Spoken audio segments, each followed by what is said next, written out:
Sungguh miris melihat kondisi gedung Madrasah Babu Salam, terdiri Ibtidaiyah dan Sanawiyah, berada di Kampung Babakan Jambu, Desa Sinarsari, Kecamatan Pabuaran, Kabupaten Sukabumi. Sebagian bangunannya sudah ambruk dan tidak beratap. Saat ini hanya menyisakan 2 ruangan kelas, sedangkan ruangan kelas lainnya tidak bisa digunakan lantaran atapnya bocor serta terancam ambruk. Menurut Kepala Desa Madrasah Babu Salam, Abdul Salam mengatakan, madrasah yang dibangun pada tahun 1962 terakhir diperbaiki pada tahun 2005. Sampai saat ini belum ada perbaikan fisik. Pada bulan Januari 2020 saat itu kondisi cuaca buruk menyebabkan bangunan gedung ambruk. Pihak Badan Penanggulangan Bencana Daerah dan Muspika Pabuaran datang meninjau kondisi gedung madrasah yang ambruk akibat cuaca ekstrim. Sampai saat ini tidak ada tindak lanjutan. Untuk kegiatan belajar mengajar, terpaksa pihak sekolah membagi waktu untuk kelas 1 sampai kelas 4 bergilir dari hari Senin sampai Rabu. Sedangkan untuk kelas 4 sampai kelas 6 dari hari Kamis sampai Sabtu.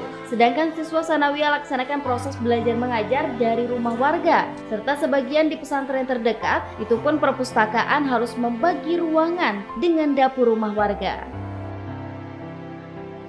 Cuma pada di awal Januari tahun 2020 ini sekolah tersebut ambruk karena faktor cuaca, yang keduanya tadinya tidak dipakai dikarenakan keadaan COVID.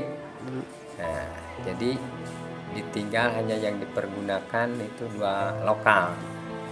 Jadi akhirnya ambruk, sampai saat ini belum ada perhatian dari pihak pemerintah. Karena sekolahnya sudah ambruk, jadi kita belajarnya di rumah warga. Neng, kenapa disatukan kelasnya, Neng? Karena sekolahnya rusak. Terus apalagi?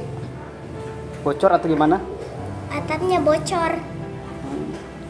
Nah, terus permohonannya sama pemerintah gimana? Mau diperbaiki sekolah biar nyaman belajar.